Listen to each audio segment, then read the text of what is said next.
Welcome back to Ryan and Brian's Bible Bistro. I'm Ryan. And I'm Brian. And this is the Bible Bistro, a podcast all about the Bible, theology, and all things related to the Christian faith. Since when did this become a game show? I don't know. You sang not that long ago, Well, a musical is different than a game show, though, so... You know what? I hadn't ever thought about the differences between a game show and a musical, but now that what if you could combine those two? Ooh. Bob Barker up there singing a little bit. I mean, isn't that like The Voice or something like that almost? I guess that's true. Fair point. Yeah, right. American Idol. All right, well, here we are. We're back. We've started a great little series. Series. Yeah, we started Zechariah last week, and you're still on the road. You're in some state south. I'm in Alabama. Alabama, and what did you tell everyone what you visited today? A Mecca of the South. For the first time in my life, I went into a Buc-ee's today. And it is the first gas station I've ever seen where the majority of people were using shopping carts to get around the store. And I kid you not. Yes. It's quite the thing, isn't it? I mean, how many gas stations do you go to and you think, you're stopping on the road and you think I'm going to get a candy bar and a water, and you pick up a grocery cart to push around just in case you want some beef jerky. Yeah, I was going to say, you know what? I do need 5 pounds of beef jerky. What's he got? I only got a half. I had no idea that you got the jerky. Oh, I love that. Well, what are you going to get? I mean, and I got the Buc-ee's. Bohemian garlic is one of their most popular flavors. Bohemian garlic. What is that? Is that like garlic that's like doesn't know what it really is exploring the arts? I think it's garlic that doesn't use deodorant, but it's mega garlic. So, hey, Buc-ee's marketing team, call us. We got ideas. We got Carhartt didn't work out. Maybe we could do a little Buc-ee's We're still trying. All right. So, well, hey, we need to do an episode live in a Buc-ee's. Oh my gosh, we got to do this. I think so. All right. I want everyone to start a Buc-ee's episode. GoFundMe. Now, I was gonna say, if we were really mercenary about this, it'd be like, when we reach $10,000, we will do a live episode of Buc-ee's. Oh God! We'll just wear the microphones. We'll just walk, and we'll just be like we're having a conversation, but it'll be a whole. Well, this is a podcast about all things related to the Bible, theology, and all things related to the Christian faith. And there's got to be something related to the Christian faith in Buc-ee's. So. Yeah, I'm sure there is. I saw a lot of religious paraphernalia in Buc-ee's, so I saw some secular paraphernalia too. Well, all right. Well, we've talked about the joys of Buc-ee. Before we leave this, I know what you're going to say. Bantering. What? Bathrooms. The bathrooms are fantastic. Buc-ee's bathrooms. Very clean. Yes. Okay. All Go right. ahead. Now we can start. Now we can talk about God's word. All right. So we are continuing. We talked a little bit about one of the night visions. Yeah. Last week in Zechariah 1. And so. That's correct. Thank you. Play-by-play. So talk to us. Where are we going this week? I'm sure it's the next night vision. Well, I mentioned last week that there are 8 night visions. So this section of Zechariah we call the night visions, because he said, I saw this thing at night. And then we have this, I looked as we saw last week. And so these are we're going to look at the second and third of the night visions today, which will take us all the way through chapter 2. Mm-hmm. The second night vision begins in chapter 1, verse 18. This is Zechariah chapter 1, verse 18. It's a shorter one. And what do you remember about the themes we talked about last week? Do you remember kind of what the message that Zechariah has given so far has been? You remember the first angel he saw basically was saying how everything long... was peace. Yeah, but the world was at peace. Right. The world was at peace. They sent out the horses. The world was at peace. And so the message that he proclaimed there basically was this idea that, God is now going to show mercy to Jerusalem and the towns of Judah, and they're going to prosper again. So, it was a positive message that they had there. So here's Zechariah chapter 1, verse 18. You want to read the first verse there for us? Yeah. Then I looked up, and there before me were 4 horns. Okay, so this is something if you've been through a Revelation series, this I mean you don't even have we should barely pause here, Yeah. but horns. Now, there's a couple of interesting things to see here. Horns represent power typically, and we're talking typically political power. We're talking about kingdoms a lot of times. You'll remember there's horns in the book of Revelation, and there's also horns in the book of Daniel. We have a series on Daniel as well, and so we see horns in both of those places that represent kingdoms. And they typically were kingdoms that were oppressing God's people. Now, the only thing that's interesting about this is notice that these horns aren't attached, right? Right. They're just horns. And all I mean is this is like, you have a bull with horns, and that shows the power. Bulls will use their horns in order to overcome weaker animals is the kind of the idea. Or we have in the book of Daniel, you have these goats with horns and different things. A ram, you remember the ram's horn. But here you just have the horns themselves. And so it's kind of that the prophet here, I think, has taken these horns and made them a very shorthand way to talk about the political power, the political empires that have oppressed God's people. And we're going to see a little bit more about that. So there's no associated animal here. The four is kind of interesting, but read a little bit further. We'll go ahead and read verse 19, because we're going to see this four. And by the way, this four, the number four occurs several times in Zechariah, but these are the first couple of times we see it. I asked the angel who was speaking to me, "What are these?" He answered me, "These are the horns that scattered Judah, Israel, and Jerusalem." Okay, so not very unusual. We see this in Daniel, we see it in Revelation, we see it in the book of Ezekiel. A lot of these apocalyptic books, I'm going to call them, Zechariah has this kind of character. There's a divine messenger, you might remember, that gives an explanation. And so this angelic messenger, then, Zechariah asks, "Can you explain to me what these four are?" Again, we're going to see four mentioned quite a bit. And four, I've said before, can have the idea of completeness. Book of Revelation, you remember the throne room scene. There are the four living creatures that surround the throne. And basically, it's kind of the idea of the cardinal directions, north, south, east, and west. There's one on each side is kind of the idea. So there's a couple of ways we can understand these four horns. Well, certainly what's there's no question about is that they are the ones who scattered God's people. In other words, they are the ones who took them, and I'm going to go ahead and say this way because this is one of the ways we can understand it. They scattered God's people to the four winds. Have you ever heard that kind of expression? Later on, it's going to be used in this very chapter. It's going to be used in this way, or I'm sorry, not in the next chapter. So this is one of the ways that we can understand this is basically north, south, east, and west. God's people are sent, to Egypt. They're sent to Assyria. They're sent up to the north. They're sent all over. They're scattered to the four winds. Could be the way we understand it. But in the book of Daniel, you might remember we have these horns that represent four kingdoms. There's lots of fours in Daniel too, you might remember. There's lots of fours in the book of Revelation also. But these four kingdoms in Daniel then, and also I'll say two ways to understand that this could be referring to specific kingdoms. Let me go back. What is unquestionable is what God's messenger is saying here to Zechariah, what this angel is saying to Zechariah, is that these four horns represent kingdoms that have scattered God's people. Now, the question is whether or not we understand these as specific kingdoms or just this idea that they're scattered to the four winds. Okay, that's what I'm going to go to. So the two different ways we can understand, or at least two ways we can understand four. Let me give you three ways. Just give them all the ways.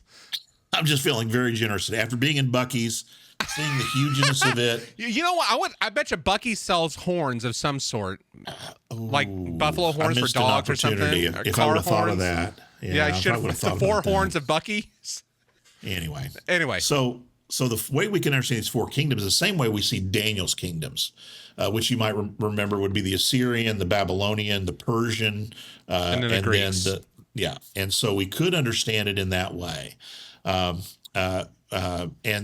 the Greeks and Romans, I guess. Oh yeah. I'm sorry. I said Assyrians. I was wrong. Babylonians, Persians, Greeks, and Romans is the way we could understand it if we understand it similarly to the book of Daniel. And remember, Daniel is written, in my opinion, during the Babylonian exile. And so Zechariah certainly would have known this book. I should say certainly. Seems like he knows this book and knows these images at least. So that's one way we could understand it. Another way some people try to understand it is what I just said: Assyria, Babylon, Mede, and Persian. And the reason that they say that is because notice it's in the past tense. Read the first part of 19 there again, if you would. I asked the angel who was speaking to me, "What are these?" He answered me, "These are the horns that scattered Judah, Israel, and Jerusalem." Scattered, past tense. And so some people see this as, this has to be something that's happened in the past. Now, I will say this: the only problem with that is, particularly in the prophetic literature, we find the past tense, the Hebrew past tense, perfect, being used frequently to refer to things that are going to happen in the future. And in a prophetic voice, that's the idea: this is as good as done, right? Mm-hmm. Yes. even though it hasn't happened yet, I'm going to talk about it in the past tense because that's how certain it is. And so that's, it's not a strong argument to think of it that way, in my opinion. Another way that people have talked about this is it could be referring to the major powers of this time, kind of like Assyria, Babylon, Persia, and Egypt, maybe. But if you want to in my opinion, if you want to identify them with specific kingdoms, I think the best way to understand it is Babylon, Persia, Greece, and Rome, the same as we see in the book of Daniel. And again, because we see this a little bit later, it could be scattered to the four winds. It's interesting, though, this idea of scattering of God's people, because the exile now is kind of them being gathered, and we're going to see that that's kind of a call. We're going to see for them to be gathered together again. Go ahead and read verse 20. I know I'm going a verse at a time right No, it's all right. but... Then the Lord showed me 4 craftsmen. Oh, and go ahead and read 21. I'm sorry. Okay. I asked, "What are these coming to do?" He answered, "These are the horns that scattered Judah so that no one could raise their head. But the craftsmen have come to terrify them and throw down these horns of the nations who lifted up their horns against the land of Judah to scatter its people." So these craftsmen stand in opposition to the horns. So if these horns are the ones who scattered God's people, these craftsmen, what were you going to say? You're nodding your head. They're bringing them together. They're bringing them together. They're the ones. Here's what I like. I told you there's lots of building imagery in Zechariah because they're concerned with building the temple, right? That's the major thing he's trying to say.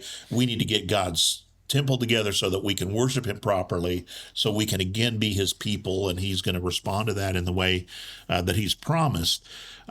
So this idea of building, the way I like to think of it is I think we get a sense into this idea that God's kingdom is constructive rather than destructive, right? You see the scattering, you mentioned bringing together, or another way we might even put it is building up, right? They're going to build up God's kingdom. So the craftsmen, they're the kinds that would work on the temple. That's the same kind of language that's used when we're talking about the building of the temple. And so it's interesting to me that here Zechariah says through God's revelation that it is the craftsmen who are going to throw down the work of these kingdoms. So if horns are talking about political power, military might, this kind of thing, that he uses these craftsmen to be the ones who are going to destroy their work, I find a really interesting message. It's kind of like God's kingdom is going to be different than the kingdoms of this world, as we've talked about before. Mm-hmm. And it's going to be much more constructive again. And so this whole thing about? So this is kind of the end of that. God is the one who's bringing the restoration of his people. He's calling them to participate in this. The same thing we saw before. Turn back to me, and I will turn back to you. You remember that initial prophecy he made? Same kind of thing here. Return to the work that I've given you to do, and I'm going to be the one who restores you. I'm going to take care of these that are wielding their worldly power in a way to bring oppression to God's people. But that's not the way, like I said, that's not the way God's kingdom's ultimately going to come. It's not going to come through worldly power. Now, I'm going to tell you, not to get too specific, but I think that's a message we need to remember. We have to hold on to that God's kingdom isn't built up in the same way that the kingdoms of this world are built up. The primary tool, to use a building metaphor again, the primary tool of the kingdoms of this world is force, right? Military or political or whatever.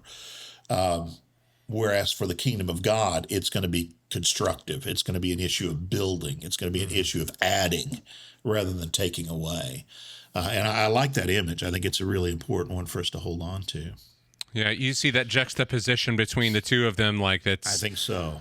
Yeah, so you're saying like the four horns represent like earthly power, earthly force, military might, and we see these craftsmen. It's a spiritual craftsmen that are coming to heavenly craftsmen that are coming to build it together. Exactly, and the temple. I mean, the temple's not a fortress, right? It is a place where God's Spirit dwells and becomes the point at which God's people come together in order to worship. It's interesting. I hadn't thought of this image until we were just talking about this, but it's kind of like you've heard that phrase: "The pen is mightier than the sword," and I think it's that kind of an image. Not exactly, but it's that kind of an image that God's empowering his people to be able to build up is more powerful than the powers of this world who are trying to tear down. And again, apocalyptic's always about things are not like they seem. It might seem like the powerful are in control, the militarily powerful are in control, but that's not the way, that's not the reality. So any other thoughts on that or questions? No, I think that's a great explanation. I mean, I think when we kind of get into some of this literature, it can be hard to envision, we're going from a physical to a spiritual, and I think that can be hard, and especially if you're trying to read this for the first time, even not even for the first time, but just reading it in general can trip you up to think about how should. I wish I had a mind like they had back then to kind of go, this is this, and that could this. Well, and it's like I've said before, and what we've encouraged when you look at Revelation and others, you got to look at these other places in Scripture. That's why I keep referring to Daniel and even to I know Revelation's later, right? But we see the same kind of strain that goes through it. These images and these metaphors are used over and over again. So it becomes kind of a language that we begin to adopt. And the cool thing is the more you study, the more you begin to see these kind of connections and these things. So that's the second night vision. Let's go ahead and look at the third. Let me read the first two verses here of chapter 2. Okay. And I want you to notice, I'm going to ask you here in just a minute if you notice the building metaphor here again. So let me read verses 1 and 2. And should we be looking for like temporal markers here? Like then I looked up? You could call it temporal marker. Or here I would say, there's temporal, but then is certainly a temporal marker. But what I see here is this series of looking, right? So these are visions. And every time, because later on, it's not exactly the same language down in verse, I guess chapter 3, verse 1 is a temporal marker. You may be right. 4 is temporal. 4 is then. You may be right. I looked again. Never mind. Okay. Then. So yes, you're right. Ooh! I didn't even look this up. I mean, how many years has it taken for me to get here? But what we do see as well is that series of looking, right, as we've talked about, these visions. I looked and I saw. It's not unlike Revelation again. You might remember where he looks and he sees, and these are the visions, the separators there. So this is the third vision. I was going to read verses 1 and 2 here. No, I've already, now you got me looking down later in the book. So then I looked up, and so again, something he sees, and there before me was a man with a measuring line in his hand. I don't keep saying man here, but we usually probably, again, are thinking of divine messengers, especially when we see the way that they're acting. I see a man with a measuring line in his hand, and I asked, "Where are you going?" He answered me, "To measure Jerusalem, to find out how wide and long it is." So what building metaphor do you see here? Well, I think of the temple, and I also think of Revelation again. Yeah, Revelation. The measuring line here is very interesting. you might remember back in 116, we had a measuring line already that God was using back there. Do you remember that? Yes. Skip back and read that real quick if you would. Since what am I reading again? 116, Zechariah 116. Therefore, this is what the Lord says: I will return to Jerusalem with mercy, and there my house will be rebuilt, and the measuring line will be stretched out over Jerusalem, declares the Lord Almighty. I'm going to measure this out. It's something a builder would use as they think about the width, to make things square. This is one of the ways that they worked. We talked about last week the measuring line in the book of Revelation as well. And so here we find a man with a measuring line going to measure Jerusalem. When he's asked what he's doing, well, I'm going to measure Jerusalem. So the measuring line does carry that idea of building, and we're thinking about the rebuilding of the temple. But I do want to mention a couple of other ways we might see it. Amos uses a measuring line here, or plumb line, to talk about judgment. Now, I said I might say evaluation here, but Amos, it's clearly a message of judgment, because what he says in Amos chapter 7 is, I'm going to put my plumb line among the people, and they're going to be found wanting. Basically, I'm going to I'm going to measure it. Let me use my own metaphor. I'm going to measure them. They're going to come up short. Right. Yeah. So they're going to be found wanting is kind of the idea. But here, it's the idea possibly of just evaluating God's people. What do we have with God's people? But I think my favorite way to understand this, and we're going to see something else happen here in just a minute, it could be an idea of quantifying, like how many of God's people do we have? Not their quality, not are they following God's will, but how big is God's people? Like, I'm going out to measure how big the people of God are. And I'll go ahead and say this: the New Jerusalem in Revelation seems to have that same kind of idea of God's people, right? I saw the New Jerusalem coming, and we're going to read that in just a little bit, but I saw the New Jerusalem coming down from heaven like a bride beautifully adorned for her husband. It's God's people coming to be with God on his earth, new earth, as he had intended it to be from the beginning. And so this measuring line, I think, fits with that idea. And there's a really cool thing we'll get to in a little bit. So that's the measuring line idea. Any thoughts on that, or questions or comments? Nope, it's clear as mud. Okay. Go ahead and read verses 3-5 then, if you would. While the angel who was speaking to me was leaving, another angel came to meet him and said to him, "Run, tell that young man, Jerusalem will be a city without walls because of the great number of people and animals in it." So run is... Go ahead. No, I just didn't know if I need to... Do I need to run? Go ahead. I didn't know if I needed to read more. That's fine right now, I think. Run is that idea of, again, how quickly this is gonna happen, how quickly the messengers are going to be there. But it's interesting. He's going to measure Jerusalem, and they say, "No, wait a minute. No. Run and tell him, this is the message you're to go with, kind of. Run and tell him Jerusalem is going to be a city without walls."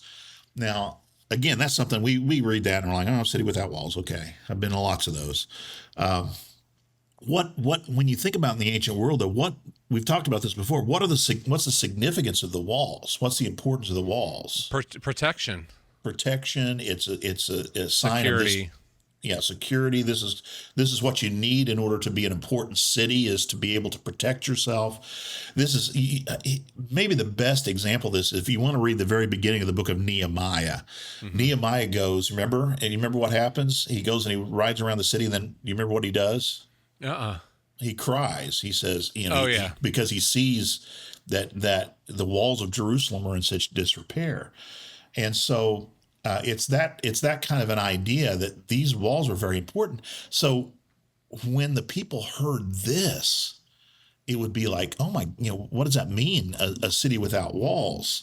But then he goes on and he says, it'll be a city without walls because of the number of people and animals in it.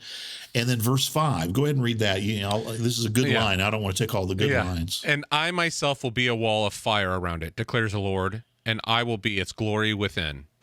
So it's fire surrounding it and its glory within it, which is a really cool image if you think. So walls, again, not to get political, walls can be protecting, right? But they can also be limiting. They can limit. And so basically, I think the message here is that don't worry about measuring Jerusalem, because this is going to be a city without limits, right? Without walls. Now, that doesn't mean that it's going to be left to the elements, right? It's not going to be broken wall down. of fire. God is going to protect them. This idea of a wall of fire brings up several images for me. One of them is, I love this, when you have, is it Elisha or Elijah? And they're surrounded by the armies, and the young man's like, oh goodness, the city is surrounded, and he says, oh, let them see, and they see chariots of fire surrounding, even greater number. I can't remember if it's Elisha or Elijah. I'll look it up later. I think it's Elijah. So that's one of these ideas, kind of the God's protection. I thought of one of my favorite passages to think about now is Psalm 27. Some trust in horses, some trust in chariots, but we trust in the name of our Lord. And again, it's that same thing that we talked about a little bit ago, this contrast between trusting in military might. Right? A wall is a part of the military complex, right? The political context. But to trust in the Lord is to trust that He is the one who's going to bring His protection. He's going to hem us around with His flames. And the last one I wanted to, and I am going to read this. This is Revelation 21, because I find this I find this really interesting, because what happens here is that the angel, you might remember when they're looking at the New Jerusalem, the angel measures the walls, and you have all these dimensions and everything given about how big, it's 12,000 stadia times 12,000 stadia, how big the New Jerusalem is the idea. And then in 21, we get this, chapter 21, I'm going to go ahead and start with 21. The 12 gates were 12 pearls, each gate made of a single pearl. The great street of the city was of gold, as pure as transparent glass.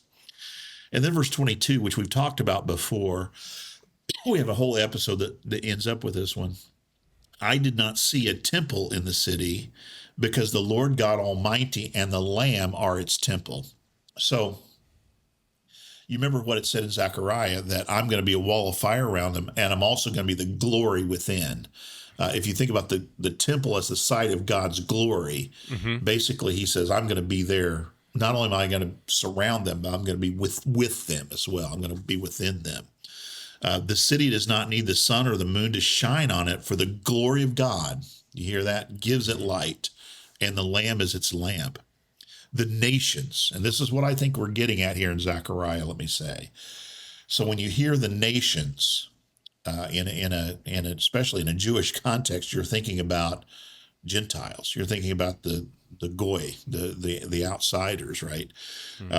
Goyim. So it says the nations will walk by its light, and the kings of the earth will bring their splendor into it. I love that image too. Don't want to spend too much time on it, but it's the idea that all of these different kings, those who have been the ones in the past that maybe have oppressed God's people, will bring the best of their culture, the best of their nations into God's people, right? Into this place. And so what it says is then verse 27, nothing impure will ever enter it, nor will anyone who does what is shameful or deceitful, but only those whose names are written in the Lamb's Book of Life. Oh, I'm sorry. I skipped the whole point of this. Yes, you did. Back in verse 25. Yeah. On no day will its gates ever be shut, for there will be no night there. That was really the point of the whole thing I wanted you to see. So you've got this city with incredibly thick walls, and the way they're described is they're impenetrable, right? This is going to be the most secure place ever, except all 12 of its gates are standing wide open. Why? Because there's nothing going to harm it. There's no need, right? This is going to be a limitless kind of city, and God is himself the one who's going to bring the protection for them. So like I said, walls protect, but they can also keep out, right? They can also limit, I guess is what I'm trying to say. And so this is going to be a place where there's going to be, it's not even measurable, right? It's something like a great multitude that no one could measure, to again quote Revelation that we're talking about here. Okay. Thoughts on that? Anything? No, I think that's a really important thing for us to we've talked about the temple theme here at the end many times about Revelation, that the importance of what's happening here, and that we've talked about the 12 gates being open, but I've never made that connection with Zechariah here. You know what I mean? Like this idea that the size of the kingdom and the walls, that there's this, we're getting this image of Revelation much earlier with Zechariah. Well, what we have with the rest of chapter 2, then, I'm going to say, is further commentary on this third vision, and really some on the second vision as well. And all of this is kind of continuing this same message that's been given to Zechariah. So this is really just further commentary on this. This is a little bit like that first vision. You might remember that he said, here's what I want you to see. Look and see these things. But then he says, now here's what you're to proclaim. And I see this, what we're getting ready to look at, this commentary, as really what Zechariah is called to proclaim. Here's what I want you to say about these things. Here's the significance of it, I suppose, is what I would say. So go ahead and just read verse 6. Yeah, verse 6. Come, flee from the land of the north, declares the Lord, for I have scattered you to the four winds of heaven, declares the Lord. Okay. And this idea of come is what we have in the new the new NIV, the latest version of the NIV. There are other ways to understand it. I actually like this a lot, this idea of come. So it's an invitation, right, to come into God's people.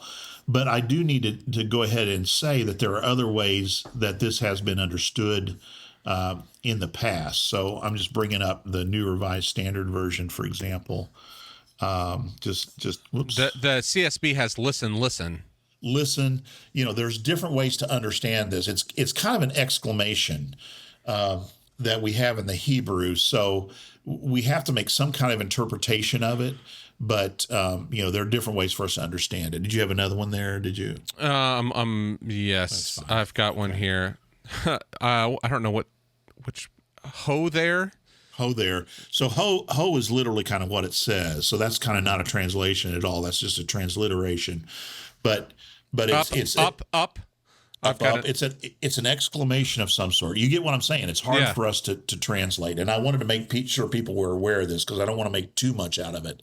I like the translation come, because that's really what he's doing here is he's inviting people to return. He's inviting people to enter into this city, I guess is the way that I would put it. And so I like that translation. But I just wanted people to be aware as they're listening to this that there are other ways to understand it. Verse 7, the imperative here definitely is come. Come away. Come Zion, escape. Yeah. So that's why I think the translators of the new NIV have said come here in verse 6. So come, flee from the land of the north, declares the Lord. So this place where you've been scattered to, now's the time to come back, declares the Lord. For I have scattered you to here it is. Do you hear it? Four winds of the heaven. To the four winds of heaven, declares the Lord, or declares Yahweh. So you get why I think that may be the best way to understand those four horns, is really talking about the fact that the God's people have been scattered. Because remember, that's what he says. Who are these four horns? Well, this is those nations that have scattered God's people. And so I think that may be the best way to understand that. So, so come from where you've been scattered, declares the Lord, and basically come back to this place, this city that represents where God's people are. An invitation here to return. And again, I think that's what Zechariah is trying to proclaim. That's the message that they're giving. Let me just talk historically a little bit about how this fits in a couple of ways. You talked before about the northern kingdom, and we're going to see that kind of an idea. You might have noticed already that idea of Israel and Judah. Right. But the opposition that they're receiving, I think this invitation would be for them. Come be again a part of God's people here in this united city. I think it's also for the nations, right? The nations that surround, that there's an invitation to come in. This is looking forward, I'm going to tell you, and I think we're going to see this more in just a minute. This is looking forward to the Messianic age, when this invitation is going to be open to all. This idea of come to the temple. Isaiah prophesies that it's going to be a highway. Do you remember a highway from Egypt, a highway from Mesopotamia, all coming to Mount Zion, coming to this place where we're going to be one people, and that's what the Messiah is looking forward to, and that's what the Messiah promises, and that's what Christ preaches. So, wow, there's a lot in there. I think so. So go ahead and read verses 7 through 9. So again, we see this imperative, this idea of come back. Yeah. So come, Zion, escape, you who live in daughter Babylon. For this is what the Lord Almighty says: after the glorious one has sent me against the nations that have plundered you, for whoever touches you touches the apple of his eye. I will surely raise my hand against them, so that their slaves will plunder them. Then you will know the Lord Almighty has sent me. Okay, so look back in Psalm 17:8 while I start to talk about this a little bit. So Zion is, of course, the mount where the temple is built. That's where Jerusalem is. And they're called to come to Zion and to escape daughter Babylon. So come out of Babylon. Even though Babylon has been defeated by Persia, even in, you might remember the book of Revelation, even in the book of 2 Peter, we see Babylon standing for, I'm sorry, it's 1 Peter. We see Babylon standing for the enemies of the people of God. And so this idea of come out of daughter Babylon and enter into Mount Zion is the message. I'm going to take care of those nations that have scattered you, plundered you. But then I want you to notice this apple, whoever's touched you has touched the apple of my eye. So go ahead and read Psalm 17:8. Yeah. Keep me as the apple of your eye. Hide me in the shadow of your wings. So this is David talking. And so we see this image of apple of your eye a couple of different times. Probably what this refers to is your pupil. Like literally the apple of your eye in the ancient world. What we think is that refers, if you've ever looked at your eye closely, you've got kind of a bump there, a roundness, and it's colored differently. And so, it's kind of a poke in your eye, right? It's that idea of, it's a painful thing. So if you've touched my people, basically God is saying, it's like you've poked me in the eye.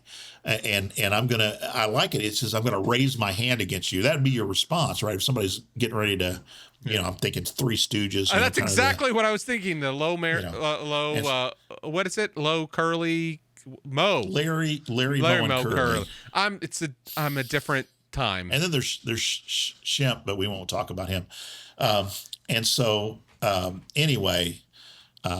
So God's saying, I'm going to raise my hand against you. It's like he's going to block the shot.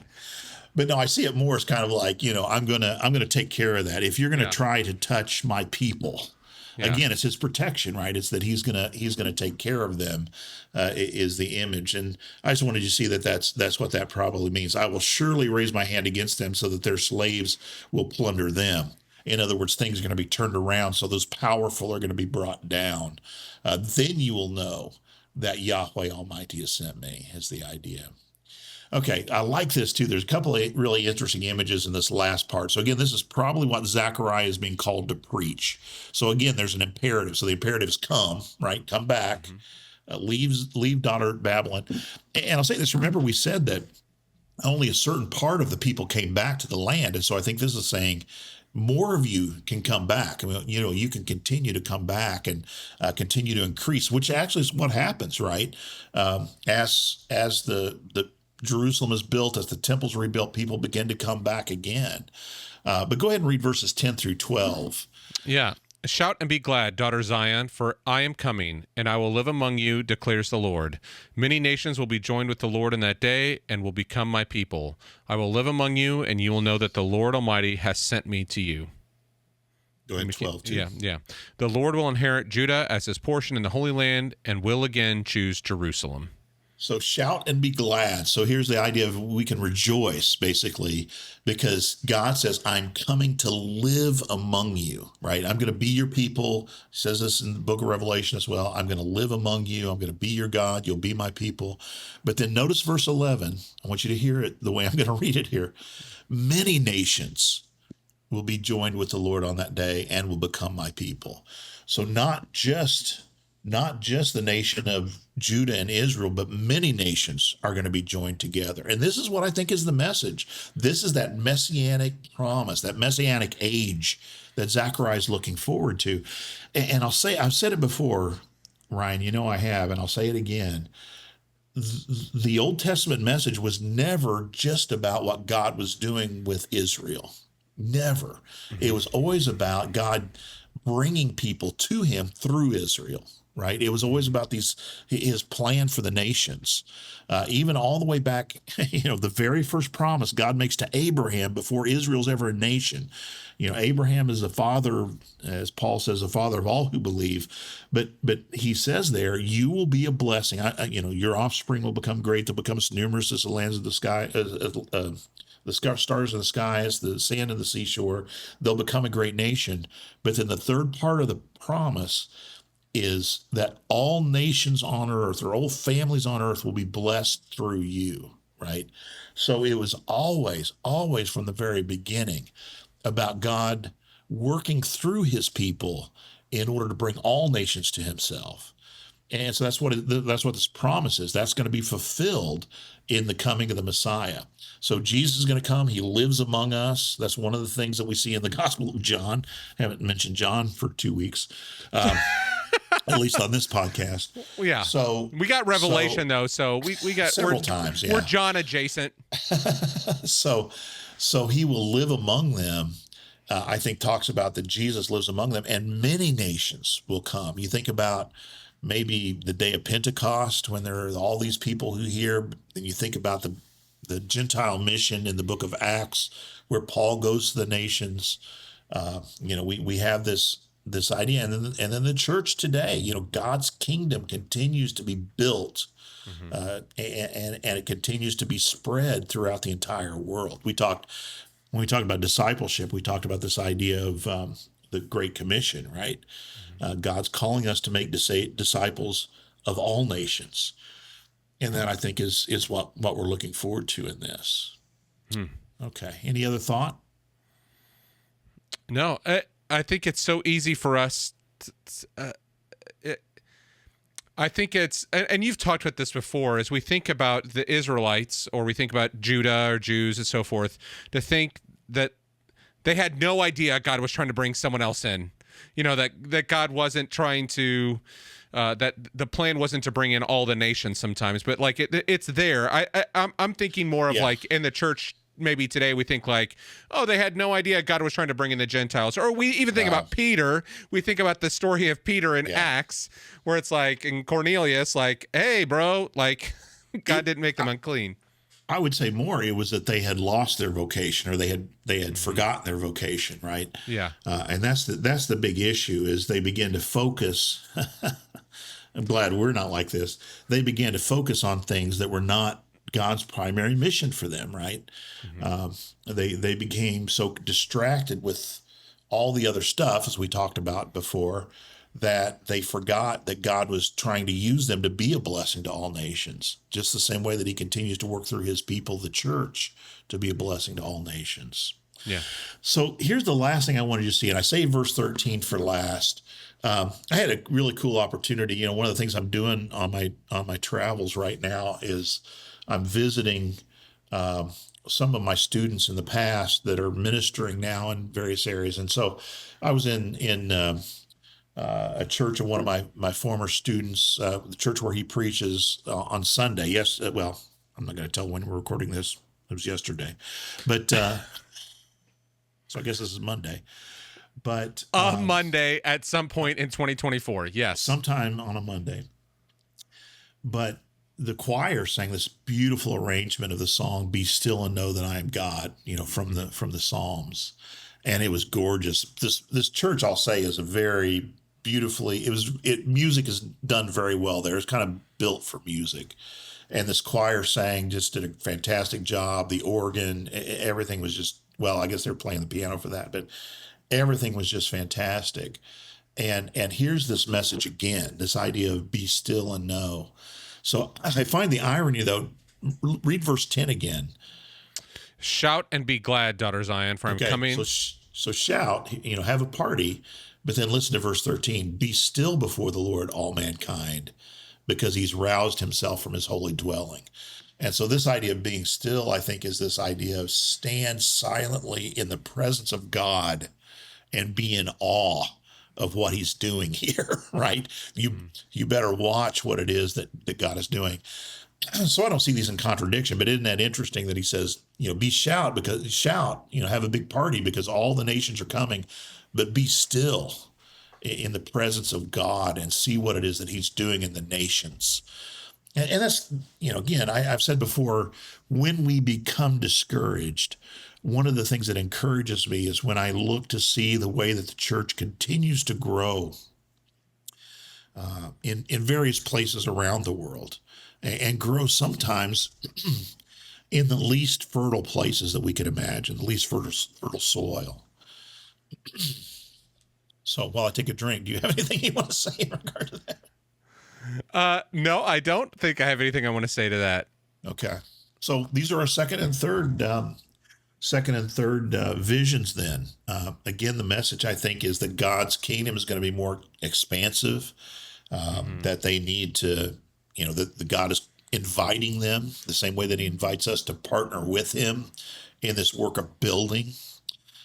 Now, they were building the literal temple, and they needed to do that because that was their mission at that point, and it was going to be a way to draw people together again.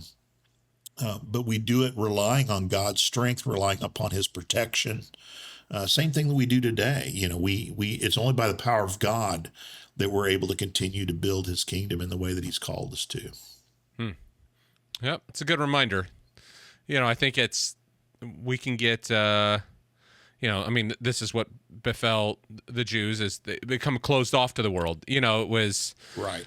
They lost that sense of mission and what God was trying to do. At least some did, yeah. And I want to be careful to be too generalized, but yes. There are times in which the focus of God's people, and I'm going to say it this way, okay?